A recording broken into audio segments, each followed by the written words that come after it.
excited. What an exciting time we have tonight planned for everyone involved and all of you out there joining us. I am super excited. I'm Christy Renee with Heads Up, and we are back again. We are at the round table with the Sports Influencer. We've got a great show. It's just going to be incredible. Tonight we are celebrating the class of 2020. This is such a unique time. It's a very special time. It's been very confusing. It's a little frightening at times, but we are going to talk to a group of kids that represent resilience and determination. And those are some key words I know we'll hear throughout the night. So we are excited. I'm glad you all are here. Please like and share the link, the Facebook Live, all of that. Start doing that now. Start inviting your friends. You see a name on the screen that you know, well, when we get to the big screen, go ahead and tag some people. I mean, join us, send us your comments, leave some good words for these kids, for the young people all across this nation who, again, are in this just incredible time in our lives that we've never seen before. So, again, always remember to go support us at theheadsupfoundation.org and join our mission there. We appreciate your support, everything you've done thus far, and we look forward to continuing to work with you as we continue the work we do. All right, without further ado, I can't go any further without the founder of the Heads Up Foundation 17 years ago, as well as the sports influencer himself, the visionary of this incredible platform. Ladies and gentlemen, please welcome Coach Jabari Johnson. Come on out. Hey, how's everybody doing out there? Shout out to the class of 2020. What's up, y'all? Appreciate everybody tuning in. Appreciate you joining us. We got a great segment in store for this episode. Looking forward to having some distinguished guests join us today on the broadcast, as well as celebrating some of the student athletes who are celebrating the milestone. So, hey, Christy, how are you today? I'm great. I mean, how fortunate are we to get 2 holidays back to back? Yesterday was my birthday. Today we celebrate the graduates. It's like, how lucky are y'all out in the world, huh? I mean, yes, happy birthday again to you, Christy. Hope you enjoyed your day.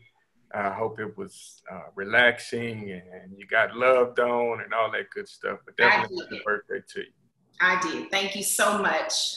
Yeah, just again, surrounded by my loved ones at home. That's enough for me to eat, drink, and be merry.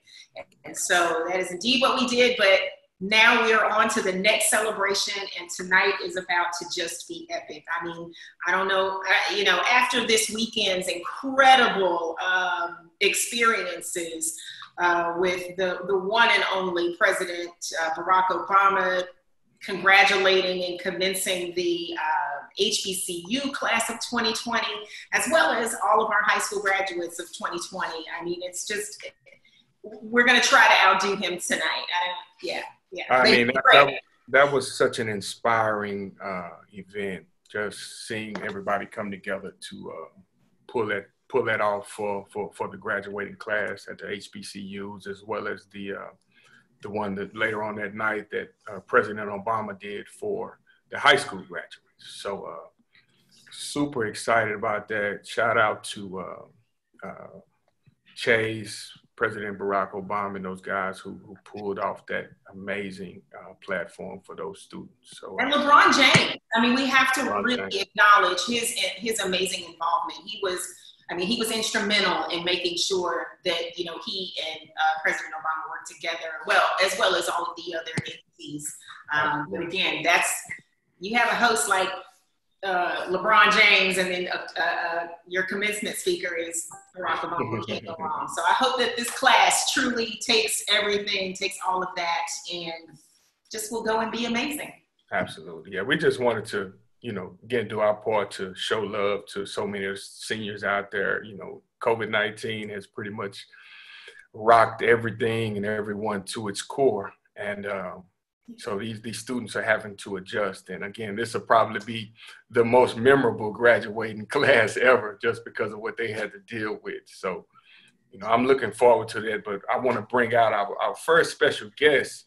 We just mentioned the HBCU big party that they did, a virtual party. Well, the ringleader behind all of that is here today with us, in Dr. Michael Sorrell from Paul Quinn College. And before I bring him out, well, I'm gonna brag on him a little bit, because, you know, I've watched this brother's journey for a very long time, ever since I was a, you know, high schooler. And, you know, he was always in the community working hard. And, you know, to see what he's done over the years with Paul Quinn College has been truly amazing. You know, you're talking about a transformation that has been second to none. And I can go on and on. You guys got to go check out his bio. I'm not going to do it justice by the long list of things that he's done over at Paul Quinn. But Dr. Sorrell, come on out and joining us. Appreciate you joining us. No, man, it's good to be with you. Always wonderful to be here. Absolutely. Thank you. Thank you so much. Appreciate you being here. I'm looking forward to hearing all about, you know, what went into that big time undertaking of the HBCU event the other day, the virtual commencement. So talk a little bit about that and everything that went on with that. Sure. So, and let me just say, Chris, it's wonderful to see you as well. I don't want to slight the sisters at all. That event was born from the disappointment and pain that my seniors had. Them expressing how much they felt like they were missing out because they didn't get their moment. They didn't get their moment to walk across the stage.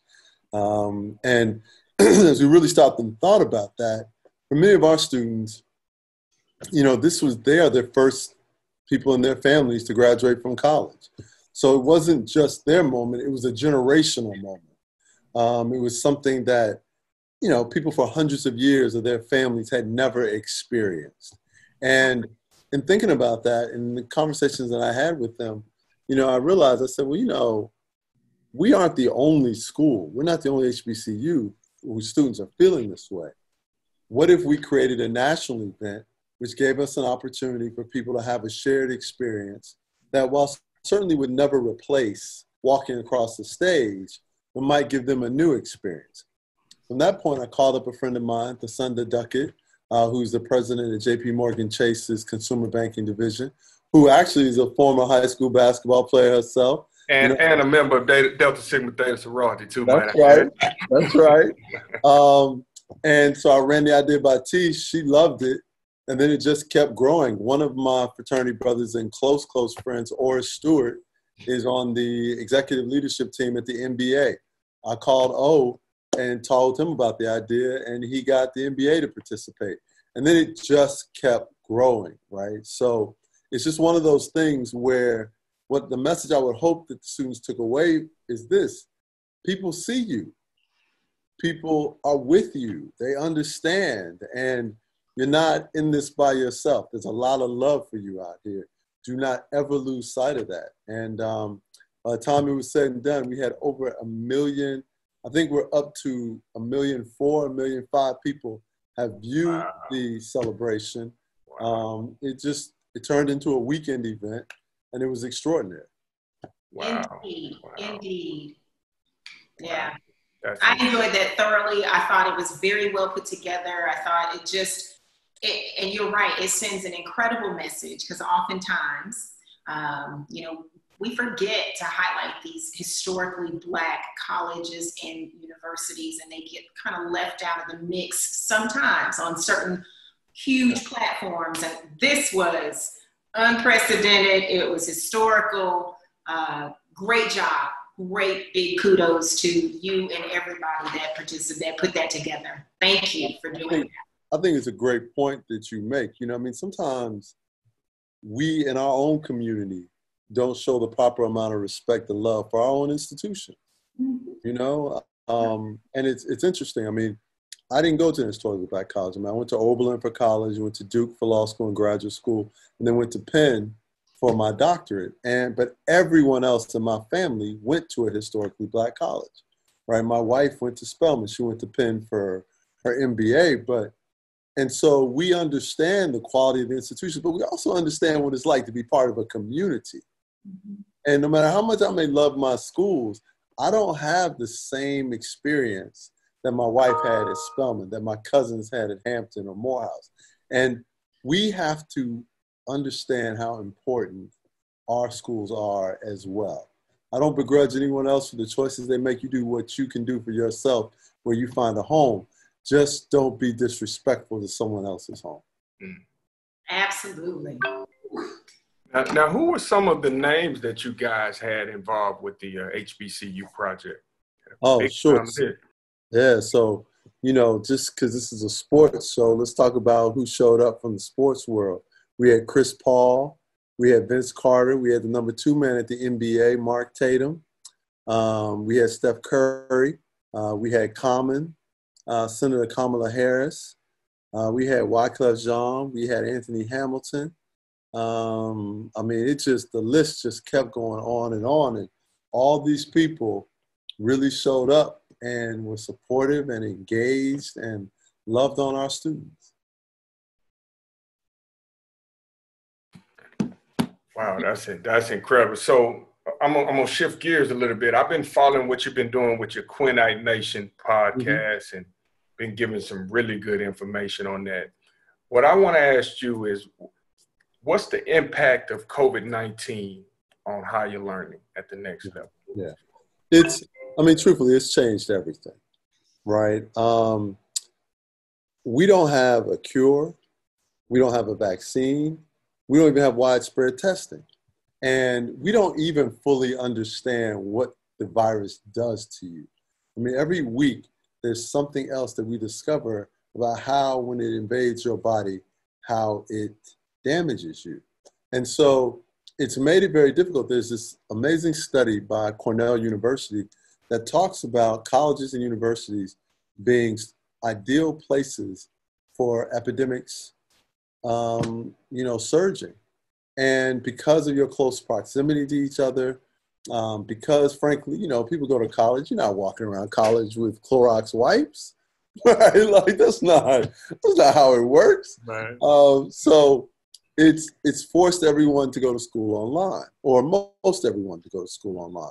And even those people who are trying to hold school in person, it's a very different look than it is, because think about it from this perspective. You have to be very careful what you touch, where you sit, how you conduct yourself, who you even keep company with. So it is going to impact us until we can get the disease under control. And even once we get it under control, there's still not going to be the way it was. It will still take time to get back to that point because of the shock to the system. But this has had a significant impact on our institutions. Many people are pulling their students back home to go to school closer to home, just so that they can feel safer about what's going on. That's kind of, and for these graduating seniors who really are kind of up in the air and don't know what their next move is going to be, because they can't wait until they can't decide until the colleges reopen. So, they're kind of in limbo. What's your message to them? As far as, should they stay ready? Should they, what should they be doing in preparation? Well, you have to stay ready, right? But you also have to keep perspective. Now is not going to be forever, right? Like this isn't, things will come back to a place where the vision that you had of this experience will become closer to the way that you imagined it. It's just not that way right now. But as my mother used to always tell me, and this too shall pass, right? This will pass. But continue to do the things that you were doing. What I would tell student athletes is keep working hard, right? Keep putting the work in. What I would tell people who are, just going to school for the academic purposes, you still have to engage. You still have to do well. You still have to succeed. No matter where the information is coming from, if it's online, if it's in person, you still have to acquire it. So do not become so discouraged that you just stop. You have to keep going.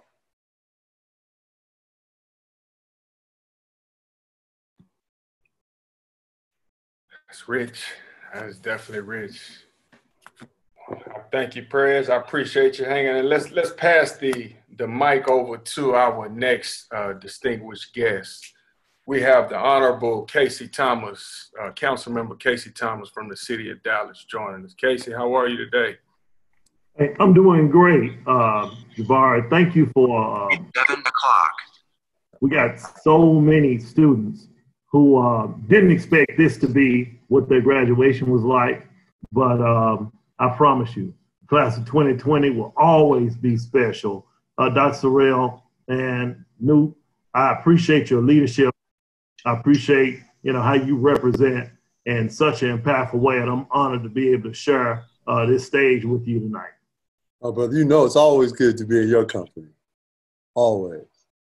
Definitely. So, Jabari, I want to, first of all, I want to give greetings on behalf of the city of Dallas, our Mayor Eric Johnson, and we want to commend all of the graduates and the athletes. I got one in particular, my nephew. He was on the swim team at Duncanville High School, Kalen Smith, and I'm so excited about him going into the military, but he's been a great young man, and I know, nephew, this wasn't the graduation you had expected or hoped for, but I promise you it'll be a memorable experience for you.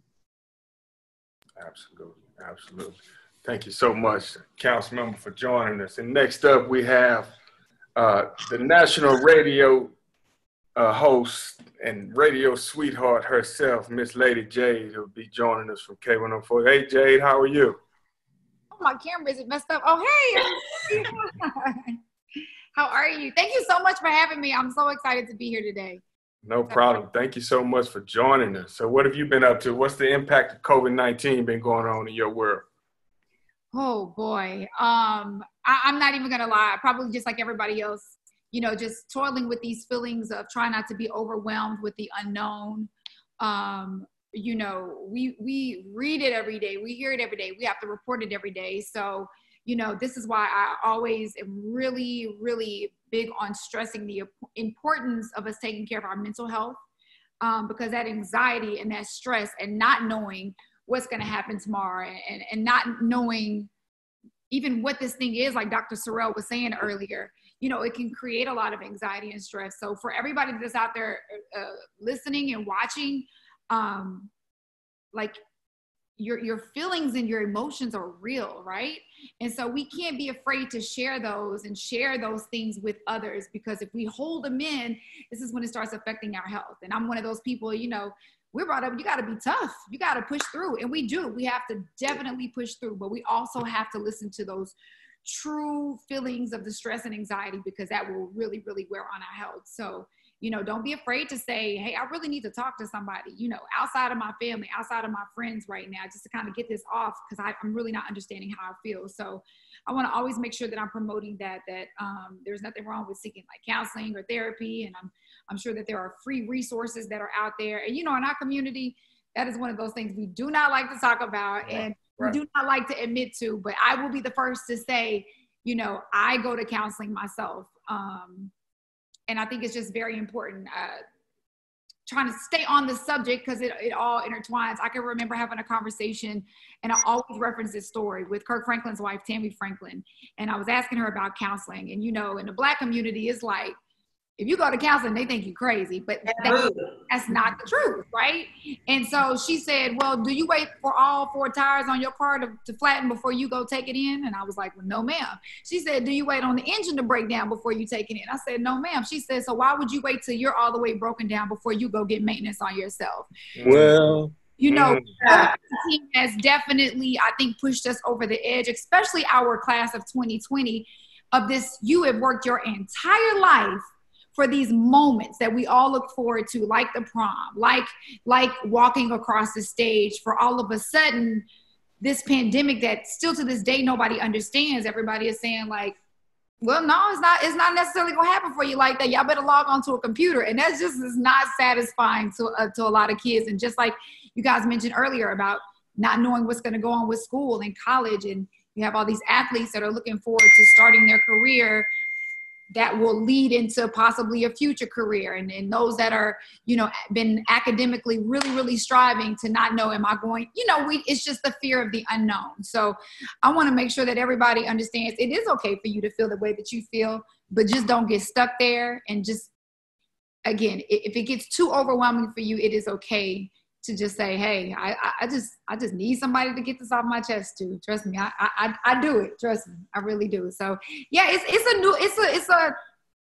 I guess just like everybody else, it's a really weird time, Jabari, just to be honest. We're still on the radio every single morning, except for we are working from home, and it looks just like this. We're on Zoom every single morning. So having to learn a new normal. I think Dr. Sorrell also put it so perfectly, just saying, look, you got to stay ready. You got to keep adjusting. You got to keep pushing through. You know what I'm saying? And you don't want to wait until you get the call of understanding what's next. Continue to prepare yourself. Continue to act like tomorrow is the day that you're going to go back. You know what I mean? So we don't need to be getting ready. We need to stay ready at all times. Wow. Good stuff. Good stuff. Absolutely. Next up, we have your colleague, one of the top radio personalities around, my man Cat Daddy from K104, who is in the studio, but he is taking time out to join us on the broadcast. So, Cat Daddy, you still there? Yes, sir. Yes, sir. How's everybody doing? My man, I'm good. Good to see you, brother. I was sitting in the studio right now and broadcasting live. My show kicked off at 7, listening to Lady Jade tell her story. She's always got great stories. I just realized I've been riding around with 2 flat tires for a long time now. Wow. Mm. Wow. Getting some maintenance? Yeah, I'm getting some maintenance, baby, everything. How you been holding up with this whole pandemic, man? How's everything? How's it impacting? Man, I really realized, man, I've been self-quarantined almost my whole career, man. I spend a lot of time by myself, Jabari. You know, I'm in studio for the most part, you know, 5 hours a day, 6 days a week. And then when I get off at midnight, most people are already asleep. So, you know, not, you know, lonely or nothing like that, just very isolated in my career. And, you know, just going through the process of, you know, staying clean and protecting my family and protecting my coworkers every time I come in here, making sure that I'm clean and making sure that I'm wiping down.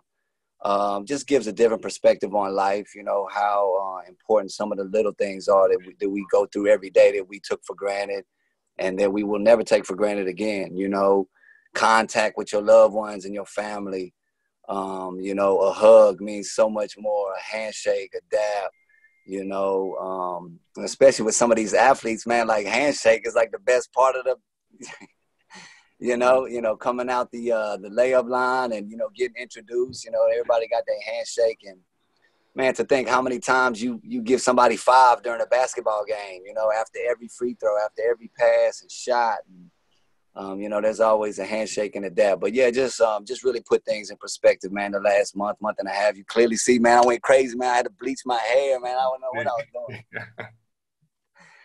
But no, man, just so thankful for all the friends and family that, you know, that we have conversations with, because people would check up on you, like Lady J said, people would check up on you and you would check up on people. And that means a lot, and that helps a lot with people's mental health. I don't think anybody has the answer or knows exactly what to do.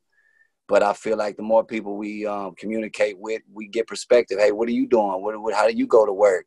You know, how is it like at the house with your kids? You know, are you doing homework? Are you working from the house? And so, you know, just getting different people's stories and hearing. Hold on one second. This is exclusive, y'all. Yeah. Exclusive. We live on K104. Y'all didn't know this is gonna be a graduation party too. I don't know. That is hilarious. But no, that's just one thing that I've realized, man. Just, you know, so many things that we took for granted and we just overlooked, man. They just come to the forefront and they man, they're shown to us. You know what I'm saying? Now a lot of people are seeing what's really important in their lives, and a lot of things they were chasing were just, you know, false goals and you know, false things. But now you're like, okay, you know, I gotta see what's important. You know, is my family safe? Are we gonna have food? You know, are we going to be able to, you know, provide? Where's this next check coming from? You know, If they cut my wages, if they furlough my job, you know, what do I have to do? And so really, man, a lot of these graduates, man, y'all not even up, you know, have to deal with all that just yet. Some of y'all's decisions are pretty simple compared to some of the stuff that parents have to go through, and teachers and coaches and administrators, man. You know, there's a lot of responsibility. And just know this, man, for you young guys and girls, man, we're never going to let you down. You know what I'm saying? The people that you have right here on this feed, man, the people that have taken time and get on this feed and give y'all some good game, we will always be here for y'all.